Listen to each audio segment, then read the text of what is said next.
Hello everyone, welcome to my channel. So आज हम start करने वाला है हमारा डेटा कम्युनिकेशन एंड नेटवर्किंग का नेक्स्ट चैप्टर, जो कि थर्ड चैप्टर। ठीक है, फिफ्थ एडिशन हम इसकी पढ़ रहे हैं, है ना। और इसके अंदर हम अगर इसके ऑथर की बात करें तो इसके ऑथर का नाम है बहरोज ए फ्रोजन। ठीक है, तो मैं आपको हर वीडियो के स्टार्टिंग में इस ऑथर का नाम बताऊंगी ताकि आपको इन ऑथर के नाम याद हो जाए। ठीक है, तो हम हमारा चैप्टर स्टार्ट करते हैं।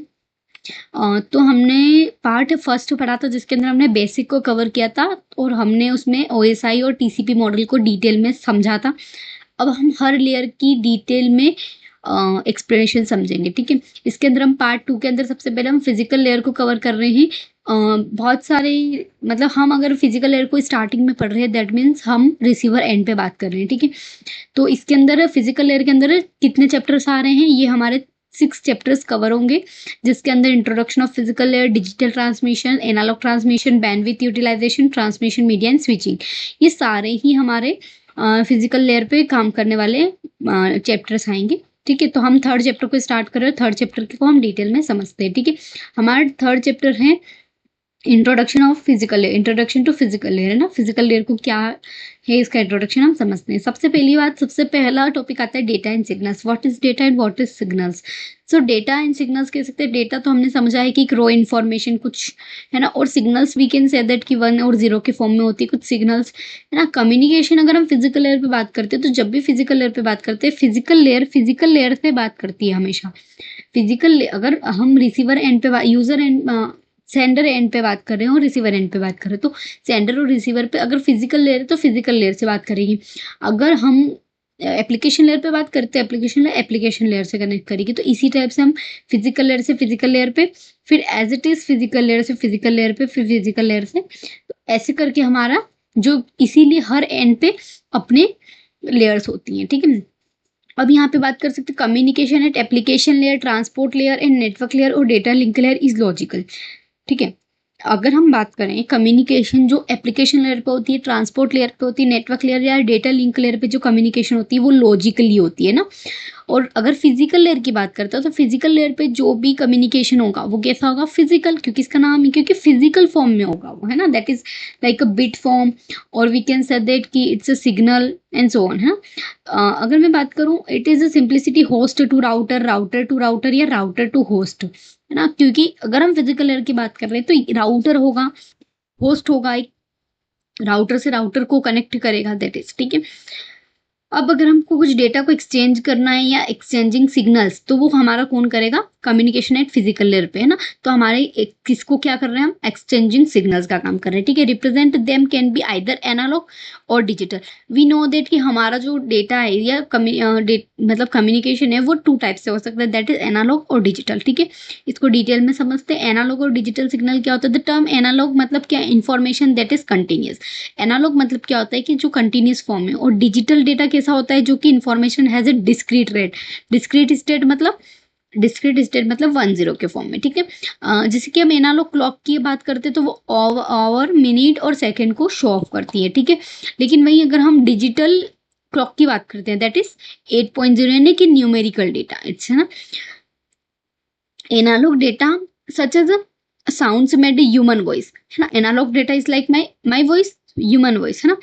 एनालॉग की जो वेव होती है is created in the air, है ना। एयर क्रिएट कर रही है वो बीच में। जैसे कि हम अगर माइक्रोफोन पे हम कैप्चर करते हैं और उसको कन्वर्ट करते हैं एनालॉग सिग्नल में, तो वो किस टाइप की डिजिटल सिग्नल में कन्वर्ट कर सकते हैं हम उसको। तो एनालॉग डेटा हमारी वॉइस, सबसे अच्छा एग्जाम्पल क्या है एनालॉग डेटा का, दैट इज ह्यूमन वॉइस। वहीं हम डिस्क्रीट की बात करते हैं तो दैट टेक 0 1 के फॉर्म में होती है। ठीक है, और जब भी हम डिजिटल सिग्नल या मॉड्यूलेशन करते हैं इनटू एनालॉग में, तो वो किसी ट्रांसमिशन मीडिया के थ्रू ही हम करेंगे। ठीक है, तो ये हमारी एनालॉग और डिजिटल सिग्नल्स के बारे में जानकारी हो गई। हमको इसको इतना डिटेल में नहीं देना है, बस हमको समझना है, हमको पता होना चाहिए कि what is analogue, what is digital. ठीक है, देखो एनालॉग सिग्नल्स किस टाइप से होता है, लाइक दिस, है ना। इसने वेव के फॉर्म में एयर क्रिएट करता है। वहीं डिजिटल सिग्नल ये 1 है, 0 1 0 1 0 एंड सो ऑन, है ना।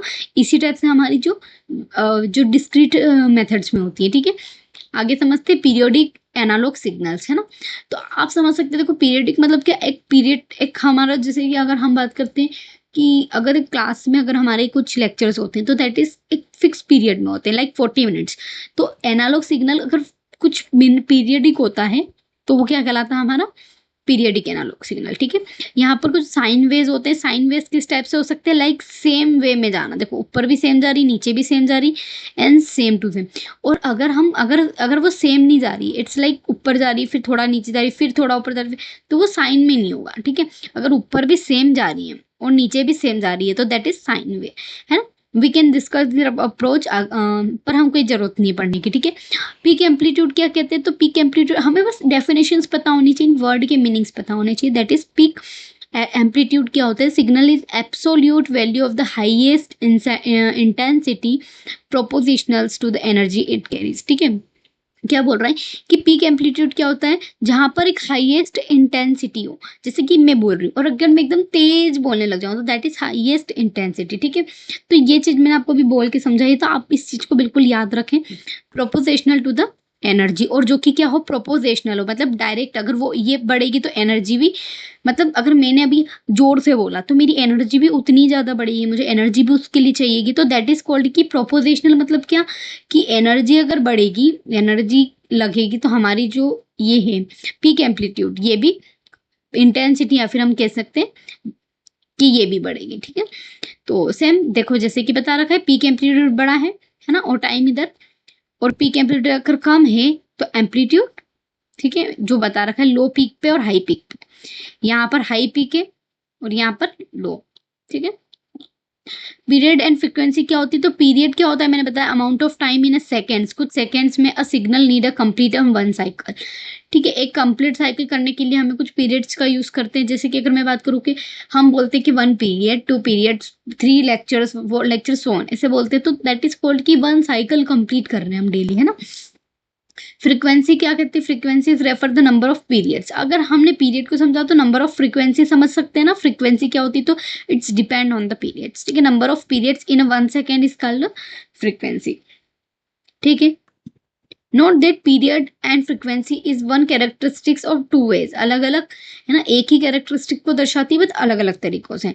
वी कैन से दैट कि frequency is inversely proportional to time और time is inversely proportional to frequency, we can say that, है ना। According to this you remember that कि अगर फ्रीक्वेंसी बढ़ेगी तो टाइम कम होगा, और टाइम कम होगा तो फ्रीक्वेंसी बढ़ेगी, सो है ना। Frequency and periods are inversely proportional to each other, that means कि अगर फ्रीक्वेंसी बढ़ेगी तो पीरियड्स कम होंगे, और मतलब ये भी इसके इनवर्सली प्रोपोर्शनल हो, ठीक है।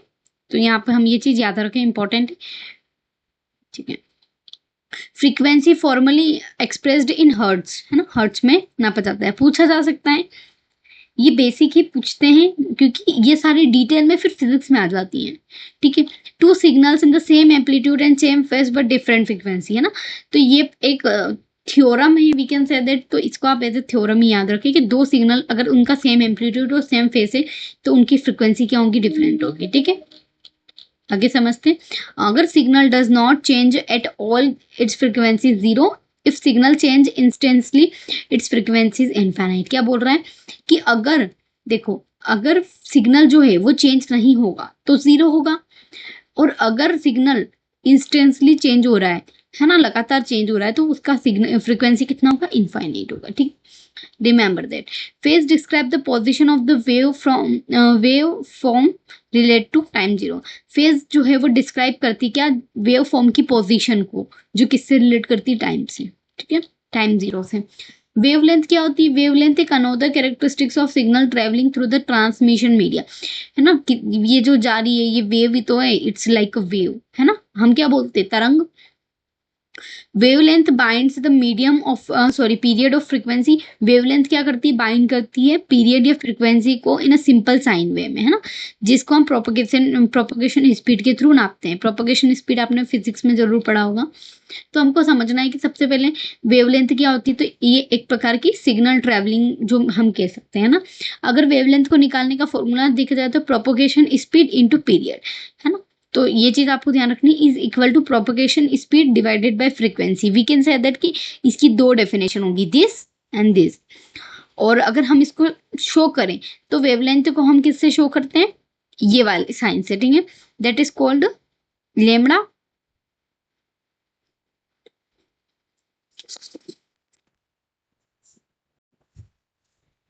सो हाँ ठीक है, वेवलेंथ को हम कैसे डिफाइन कर सकते हैं, that is propagation speed into period, है ना। और अगर वी कैन से दैट कि प्रोपगेशन वेवलेंथ को कैसे डिफाइन कर सकते हैं, प्रोपगेशन स्पीड अपॉन फ्रीक्वेंसी, है ना। वी कैन से दैट कि lambda is equal to c upon f, इसको हम शो कर सकते हैं। प्रोपगेशन स्पीड को हम सी से डिफाइन कर रहे हैं, फ्रीक्वेंसी को हम एफ से डिफाइन कर सकते हैं। इंपॉर्टेंट फॉर्मूला याद रखना, ठीक है। आगे समझते हैं।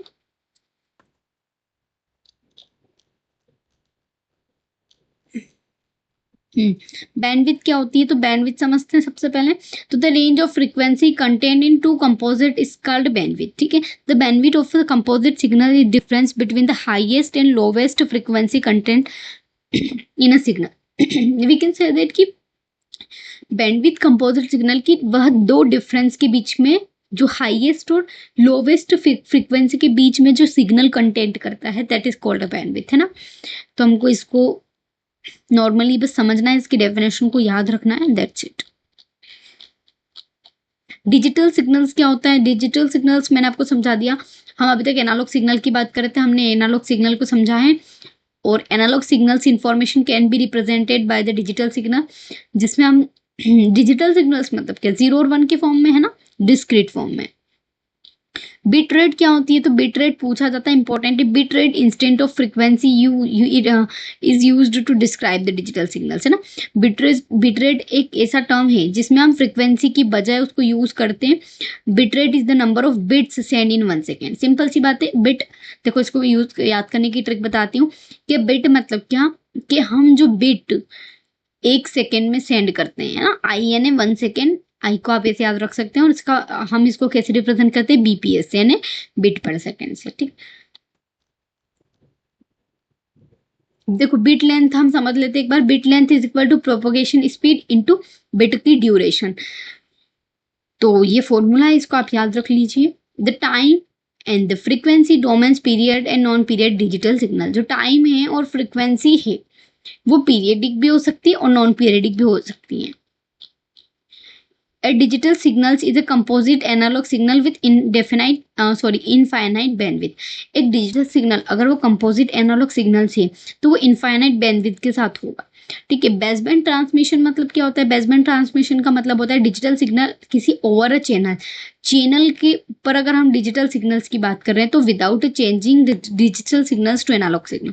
बेसबैंड ट्रांसमिशन का मतलब होता है कि हम अगर डिजिटल सिग्नल को भेज रहे हैं किसी चैनल के थ्रू, है ना, बिना उसको एनालॉग में कन्वर्ट किए, एज इट इज, जैसे कि मान लो कि मेरे पास डिजिटल सिग्नल है और मैं उसको डिजिटल सिग्नल के थ्रू ही भेज रही हूँ, ना कि उसको एनालॉग सिग्नल में कन्वर्ट कर रही हूँ, तो वो हमारा बेसबैंड ट्रांसमिशन कहलाएगा, है ना, जिसमें विदाउट चेंजिंग वाली फंक्शनलिटी वर्क करती है, विदाउट चेंजिंग, ठीक है, इंपॉर्टेंट है। तो ये हमारा है एक डिवाइस है, ये एक डिवाइस है जिसके बीच में चैनल है और हम इसको डिजिटल सिग्नल में ही भेज रहे हैं, ठीक है।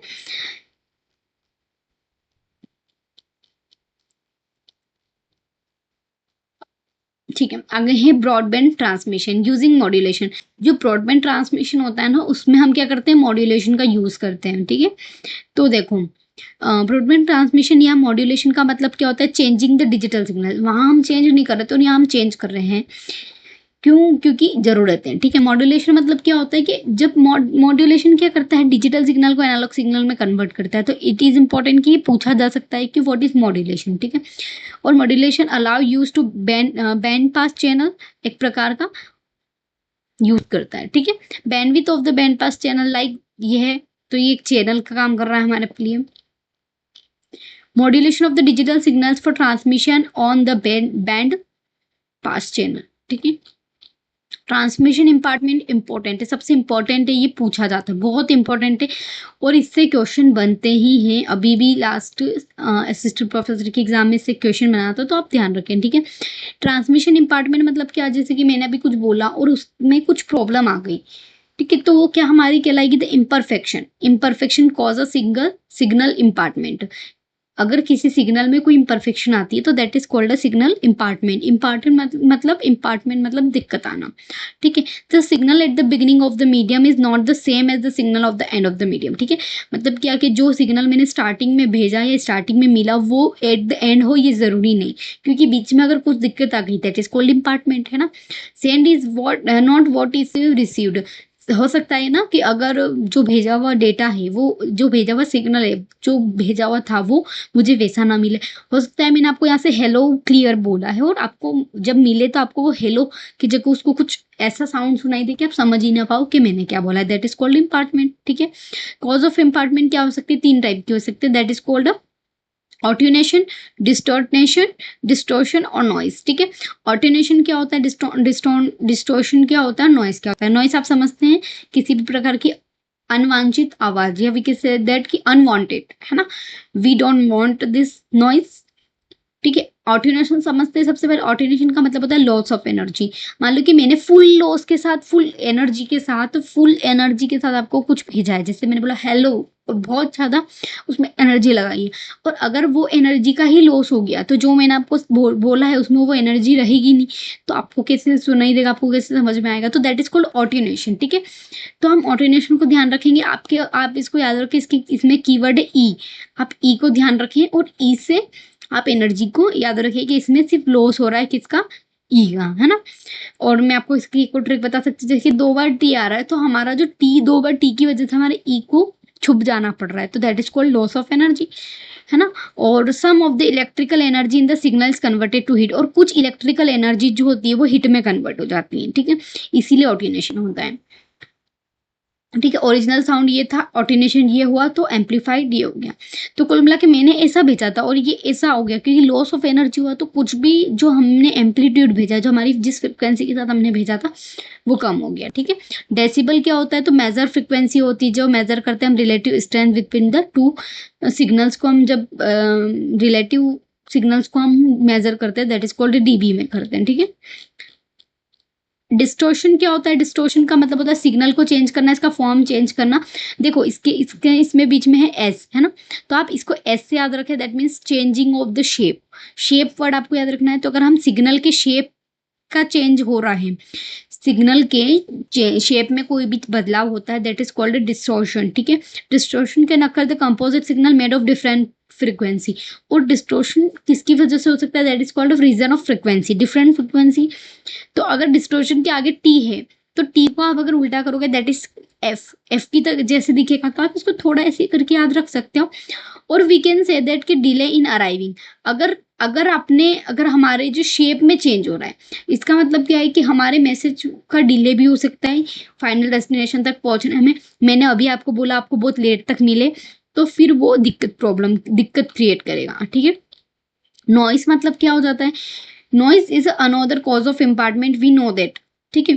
Types of noise is thermal noise, induce noise, cross talk, impulse noise में करप्ट नॉइस। नॉइस एक प्रकार का जो अनदर इम्पार्टमेंट का टाइप है, इसके अंदर कुछ थर्मल नॉइज होती है ना, इंड्यूस्ड नॉइज होती है, क्रॉस टॉक होती है और इम्पल्स नॉइज होती है, हाँ, कुछ सिग्नल्स करप्ट हो जाते हैं। देखो अगर थर्मल नॉइस हम समझते हैं, इंड्यूस नॉइस मतलब क्रॉस टॉक मतलब कि मान लो कि मैं बात कर रही हूँ, मुझे पीछे से कोई साउंड आ रहा है तो दैट इज क्रॉस टॉक, ठीक है। और इम्पल्स नॉइज मतलब उसके जो सिग्नल्स की जो फ्रीक्वेंसी उसमें कोई प्रॉब्लम हो गई, करप्ट सिग्नल करप्ट हो गया, दैट इज नॉइस, है ना। जैसे कि ये है हमारा ट्रांसमिशन नॉइज, जो हमने भेजा है, ये हमने सेंड किया है ना, और हमने यहाँ पर ये धीरे से एकदम ये नॉइस आई तो पीक पे चला गया। अगर पीछे से कोई तेज आवाज आती है तो ये थोड़ा ऊपर हो जाता है, ठीक है। और रिसीव्ड फिर क्या होगा, यही होगा क्योंकि हमने जो भेजी थी वो कितनी स्लो थी, वो एकदम बिल्कुल लेवल में थी, और जैसे कोई नॉइज आई तो वो ऊपर तक चली जाएगी और वही हमें रिसीव्ड हो जाएगी, ठीक है। अब यहाँ पे आता है सिग्नल टू नॉइज रेशो क्या होता है, एक बार इसको हमको खाली इसका ये समझना है कि पूछते हैं तो हमको समझना है, बस हमको ये फॉर्मूला याद रखना है, ठीक है। सिग्नल टू नॉइज रेशो क्या हो जाएगा, signal to noise ratio is average signal power और एवरेज नॉइज पावर, है ना, signal divided by noise, simple, ठीक है। डेटा रेट लिमिट्स क्या होती है, तो डेटा रेट लिमिट्स जो होती है वो बैंडविड्थ अवेलेबल होती है, और level of the signals we use हम इसमें करते हैं, और quality of the channel, bandwidth available करना, है ना, तीन फैक्टर पे डिपेंड करता है हमारा data rate, level of signals और क्वालिटी चैनल। ठीक है, अब हमारे पास दो टाइप के जो होते हैं डेटा रेट के अंदर, एक होता है नॉइजलेस चैनल और एक होता है नॉइस, है ना, एक होता है एक और नॉइजी चैनल, एक होता है नॉइसलेस चैनल और एक होता है नॉइजी चैनल। तो नॉइजलेस चैनल ना पूछ के वो निक्विस्टिक बीट रेट भी पूछ सकता है, तो हम वी कैन से दैट कि ये बहुत आर इक्वल है ना। अगर हम इसकी बात करें तो ये एक प्रकार का फॉर्मूला है जो नॉइसलेस चैनल के अंदर दिया हुआ है। तो अगर आप जब भी नॉइसलेस चैनल की बात करते हो तो आपको नाइक्विस्टिक बिट रेट के बारे में समझना पड़ेगा, है ना, जो डिफाइन करता है the theoretically maximum bit rate, है ना। जब भी नॉइसलेस चैनल की बात करेंगे तो हमारे पास क्या हो जाएगा, मैक्सिमम बिट रेट होगा, और bit rate is equal to 2 into bandwidth into log 2L। आपसे नॉर्मली देखो, अगर आपसे पूछा जाए कि व्हाट इज बिट रेट और आपको नाइक्विस्टिक बिट रेट के बारे में बिट का फॉर्मूला देते हैं और आपको बैंडविड्थ देते हैं और आपको निकालना है तो खाली 2 का मल्टीप्लाई करना है, तो इसीलिए आपको ये फॉर्मूला याद होना जरूरी है। ठीक है, increasing the level of signals may reduce the reliability of the system. Signal का लेवल बढ़ेगा तो वो रिलायबिलिटी को भी रिड्यूस करेगा। नॉइसी चैनल को किसने दिया था, शैनन कैपेसिटी ने।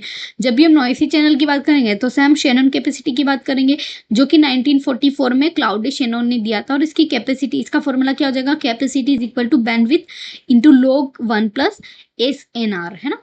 SNR क्या है यहाँ पर, जो हमने ऊपर पढ़ा था, SNR हमने पढ़ा था ना अभी, ये SNR signal to noise ratio. ठीक है, तो इसीलिए आपको ये चीज बस फॉर्मूला याद होना चाहिए। फॉर्मूला पूछा जाता है, आपको न्यूमेरिकल नहीं आएंगे इससे कुछ भी, बस ये पूछा जा सकता है कि व्हाट इज ये कि कैपेसिटी इज इक्वल टू क्या होगा, है ना। तो bandwidth into log 1 plus SNR। ठीक, आगे समझते हैं। The Shannon capacity gives the upper limit, Nyquist tells how signals level we find. Shannon capacity हमेशा क्या बताएगी, अपर लिमिट को। नाइक्विस्टिक फॉर्मूला हमें क्या बताएगा, सिग्नल लेवल के बारे में। परफॉर्मेंस के बारे में समझते हैं, बैंडविड्थ, है ना। परफॉर्मेंस मतलब क्या, बैंडविड्थ मेजर द नेटवर्क के परफॉर्मेंस को नापता है, जो 2 different contacts with 2 different measuring values, है ना। और बैंडविड्थ को हम हर्ट्ज में नापते हैं और बिट पर सेकेंड में नापते हैं। ठीक है, बाकी सब चीजें वही जो हमने पढ़ी हैं। ठीक है, थ्रूपुट क्या होता है, throughput is important. Throughput measure of how fast we can actually send the data through the medium. मतलब थ्रूपुट क्या होता है कि अगर मैंने जो डेटा कितनी जल्दी भेजा है, कितनी जल्दी डेटा आपके पास पहुंचा है, that is called a throughput. जैसे कि एग्जांपल समझते हैं, 10 Mbps can pass only average of the 12,000 frame पर मिनट। तो अगर मैं एवरेज बिट्स की बात करूँ, ये दे रखी है, तो अगर थ्रूपुट का फॉर्मूला अगर मैं निकालना चाहूँ तो 12,000 दे रखी है ना। इसमें हम किसका मल्टीप्लाई करेंगे, 10,000 बिट का, और डिवाइड किससे करेंगे, 60 से। क्यों करेंगे डिवाइड 60 से, क्योंकि पर मिनट की बात कर रहा है ना। तो divided by 60 is equal to, इसको पूरा सब कुछ काटापटी करेंगे तो यहाँ पे हमारे पास आ जाएगा 2 Mbps। ठीक है, लेटेंसी क्या होती है, तो डिले, लेट, देखो इसके नाम में लेट है यानी डिले हो रहा है। तो delay define how to latency or delay define the how to long the entire message completely arrive at the destination from the time to first bit sent out। मतलब मैंने पहला सोर्स में पहली बिट कब सेंड करी थी और वो कब डेस्टिनेशन तक पहुंची है, that is called the latency, है ना। इसके अंदर ये फोर जो कंपोनेंट्स पे डिपेंड करती है, प्रोपोगेशन का टाइम, ट्रांसमिशन का टाइम, क्वाइनिंग टाइम और प्रोसेसिंग डिले। लेटेंसी को देखो, 4 से अगर हमको लेटेंसी निकालनी तो 4 फैक्टर हमारे लिए इंपॉर्टेंट है ना। लेटेंसी निकालनी तो 4 फैक्टर हमारे लिए इंपॉर्टेंट है। चारों फैक्टर अगर आपको बोला है कि लेटेंसी निकालो और आपको propagation time, transmission time, coining time और प्रोसेसिंग डिले दे रखा है तो आप प्लस कर देना, सिंपल। प्रोपोगेशन टाइम क्या होता है, bit travel from the source to destination, that is called propagation. Propagation time distance upon propagation speed, ऊपर पढ़ा था फॉर्मूला। ठीक है, ट्रांसमिशन टाइम क्या होता है, तो first bits earlier and arrive earlier, जो पहले जाएगी वो पहले पहुंच गई, the last bits later the arrive later. लेकिन transmission time of the message depend on the size of the message. अगर मान लो कि मैंने पहली बीट भेजी और वो पहले भेज दी और वो सबसे बड़ी थी, और जो सेकंड बीट भेजी वो छोटी थी, तो सेकंड बीट अगर पहले पहुंच गई तो हम ये थोड़ी कह सकते कि मैंने पहले ही भेजी थी तो पहले यही जाएगी, नहीं, क्योंकि उसके साइज पे डिपेंड करती है। तो transmission time is depend on the message of size, है ना, या वी कैन से दैट कि बिट के साइज पे डिपेंड करती है। तो transmission time message size divide by bandwidth, formula पूछा जा सकता है, मैसेज के साइज से डिवाइडेड बाय बैंडविड्थ करते हैं। ठीक है, क्वाइनिंग टाइम क्या होता है, तो component of queuing time, time need to each intermediate and device to hold the message before it can be processed. वह समय जिसमें हम जो एंड मैसेज तक होल्ड करके रखते हैं जब तक वो प्रोसेस ना हो, है ना। It is not a fixed factor, बस हमको लोड इम्पोज्ड को चेंज करना है। हेवी ट्रैफिक की वजह से हम उसको सेंड नहीं करते और उसको कुछ देर के लिए रोक के रखते हैं, दैट इज क्वाइनिंग टाइम, ठीक है। तो ये हमारा, और आखिरी है जीटर के बारे में हमने पहले पढ़ा था कि डिले इज जीटर को डिले ही कहते हैं, कि मतलब कुछ भी डिले होना, that is called jitter. Different packets का जो डिले होता है वो हम जिटर कहलाता है, ठीक है। टाइम सेंसिटिव होता है, जैसे कि ऑडियो वीडियो में होता है। और यहाँ से हमारा ये चैप्टर खत्म होता है। इसके अंदर मैंने सबसे इंपॉर्टेंट चीजें पढ़ी है, जो मैंने आपको फॉर्मूलेज बताए हैं, स्पेशली वो 4 फैक्टर वाले जो हमने लास्ट में पढ़े, दैट इज इंपॉर्टेंट। तो आप उसको अच्छे से पढ़ें। और इसके अलावा इसमें कुछ भी इंपॉर्टेंट नहीं है, मैंने पूरा पढ़ा है, और मोस्टली आपकी इनसे क्वेश्चन बन जाने चाहिए, ठीक है। Thank you.